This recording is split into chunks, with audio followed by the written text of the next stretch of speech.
കേറി വണ്ടി സ്റ്റാർട്ട് ചെയ്യ് പോവാം.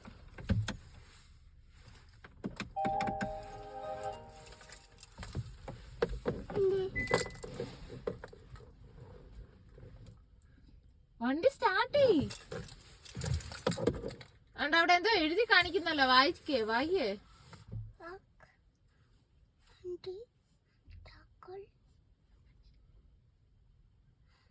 എന്തോ എഴുതി കാണിക്കുന്നേ? താക്കോലിടാൻ എഴുതി കാണിക്കുന്നോ? ഈ വണ്ടിക്ക് താക്കോലിടാൻ സ്ഥലമില്ലല്ലോ. ഇല്ല. ആ, സീറ്റ് ബെൽറ്റ് ഇട്ടിട്ടില്ല, അതാ കാര്യം. മലയാളിയാ അപ്പൊ ഇത് മാറ്റുന്ന കേട്ടോ. വേറു ലൈസൻസ് ഉണ്ടോ? സമയം പോകുന്നു, നമുക്ക് പോണം. ഞാൻ ഓടിക്കുന്നതാ.